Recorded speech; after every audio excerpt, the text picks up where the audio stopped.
Thank you, Dr. Costa. Thank you so much for the introduction. And I would like to thank all my co-authors in this paper. It's part of a project that we have tried to benchmarking some of the practice in the Southeast United States. So it's a multi-state and multi-university project that I will present. Actually, this is a study from one of my grad students that could not be here, and I will present for her, for Jenna. So today I will just give a little bit of the introduction about the summer-to-winter ratio and what we did trying to collect data from the whole nation and see if we could use a benchmarking at the farm level, at least at the clinic level, where we could detect the effects of heat stress on performance variables. So we know already that heat stress actually affects some of the feed intake, body temperature, sweating and painting, and increase respiration rate. So those response to heat stress is still pretty hard to continuous monitor on the farm in a 24-hour level, and especially to compare farm to farm. So if we look to the other side, the effects of heat stress based on those response to heat stress are the increased risk of disease, the lower milk production, some change in the milk components of those animals, and definitely decreased fertility. So on those effects, what we decided to look is how that effect actually affect the performance variables that we could look, and we have actually controlled throughout time from our dairies in the country through the national control system. So we really focus on those performance variables, and that's what I will discuss a little bit today. So what is summer-to-winter ratio, SW ratio?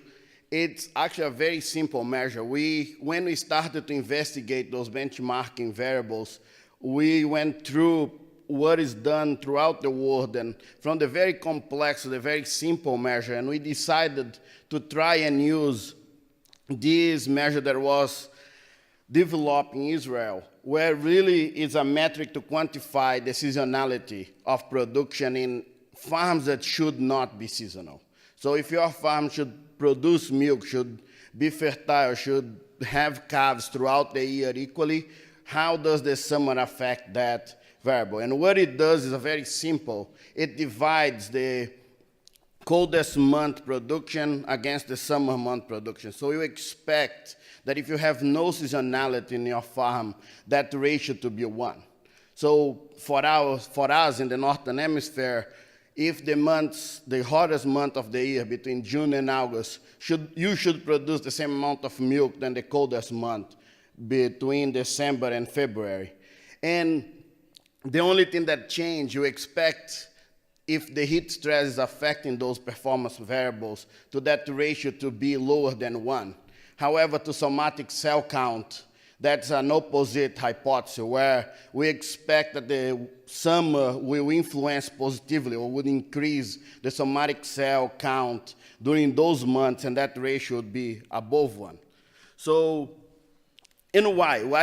Why we wanted to test that, why we wanted to look at that benchmarking for heat stress in the US. And one of the things that we really felt a need to have a benchmark measurement between farms, looking at between farms, like at the clinical level, at the regional level, even here we are going to discuss a little bit at the national level.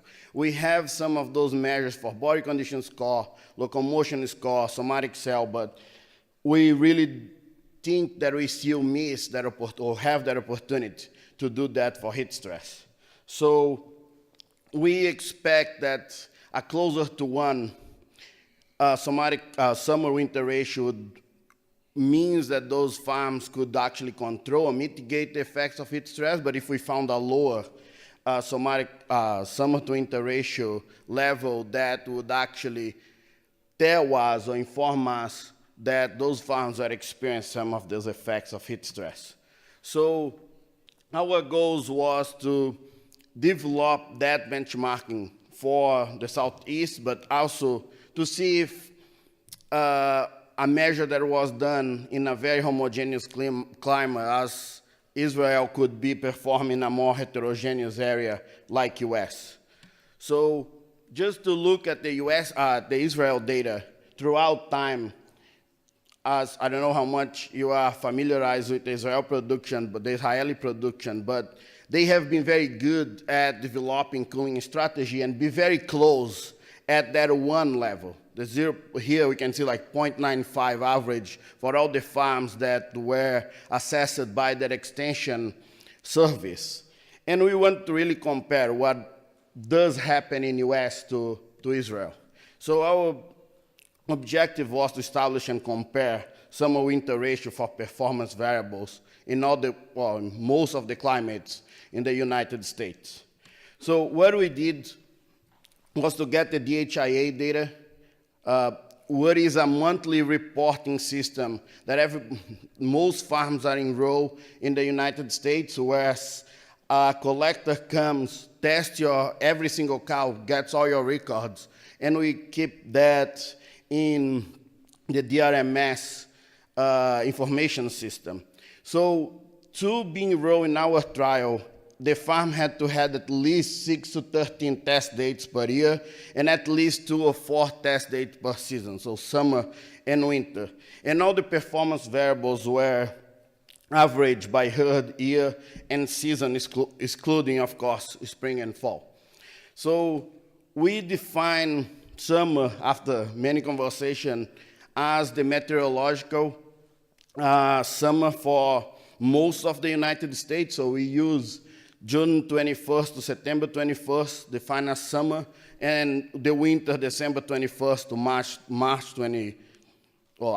19. So one thing that we had to adapt for was to do the year in this account was done December to September instead of the same calendar year. And that was done to have all the year in the same crop year. So the same corn, the same silage was fed to those animals in the same year that we compare and we divide throughout the summer-winter ratio that I will show. So we did 6 of those, or 7 of those performance variables, and I will present here the energy correct milk, milk fat percentage, protein, somatic cell, and some of the fertility measures. Thus, one thing that we are concerned was that the climate was not accounted for in the simple evaluations of the farm. So we calculated THI from the closest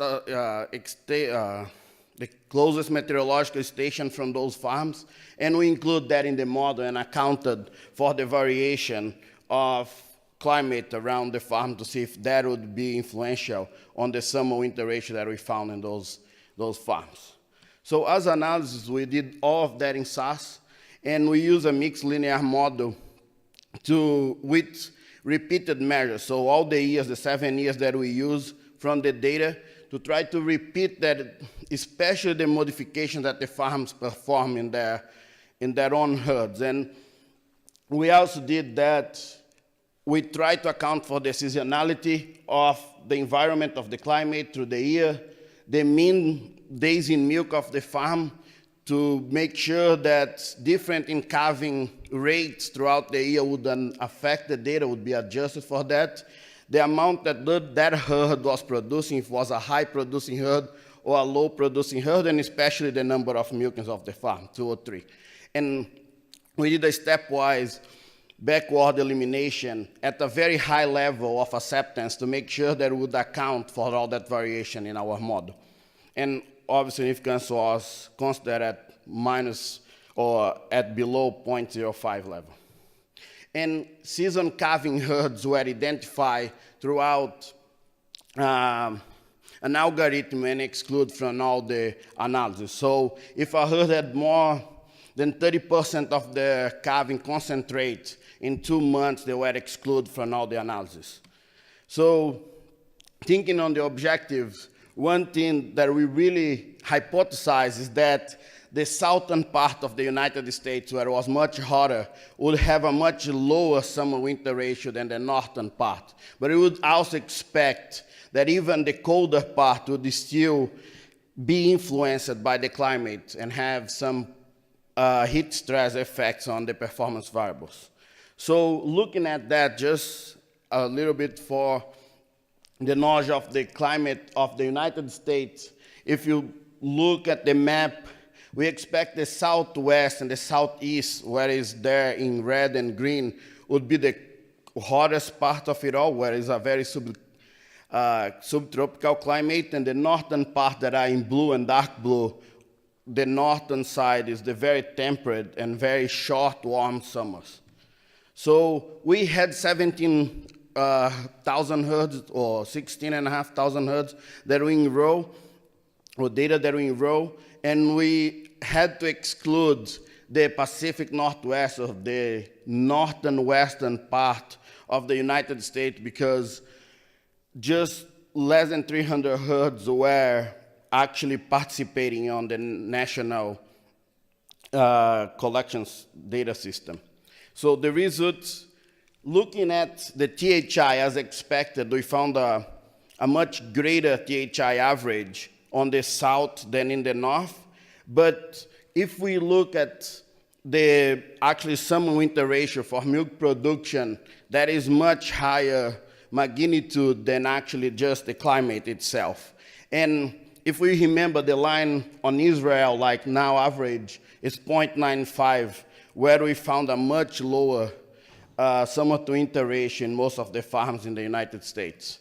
But that was just an example. If we look at the map, all those results will follow the same patterns, where the red are the lowest summer-to-winter ratio, and the blue will be the highest of them all. And as expected, we actually, even adjusting for most of those variables, we still found greater difference between what the north and the south summer-to-winter ratio would be in energy-corrected milk. And the same was to somatic cells. So we could see that actually the summer does affect a lot of our farms throughout, and most of them are not being able to mitigate those effects throughout the summer-to-winter ratio. Fat and protein actually didn't have the same expected variance. The level of summer-to-winter ratio is very close to 1. However, because of the power of 6,500 herds, we actually could find the difference, but the level that we found is pretty close to 1 and not biologically significant. And the same thing happened to protein. However, if we look at the reproduction variables, there is things that we are very interested on, because we anecdotally know that the fertility is highly affected by the summer in the United States.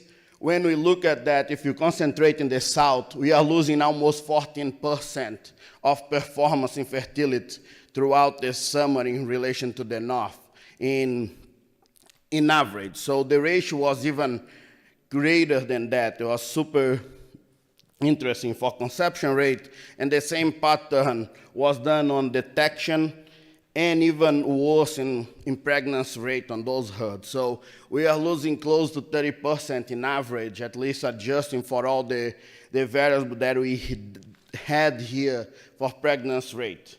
So in conclusion, we found that all regions actually experienced some of seasonality in performance in the United States, even the northernmost part, but was much greater seasonality for the southern region as expected. And we really think that the summer-to-winter ratio, if you use accordingly and being able to adjust for some of the production and seasonality management of the herds, can be a great benchmark to be used by clinicians by state and national level. Thank you very much. If you have any question, I'll be happy to answer. Thank you very much.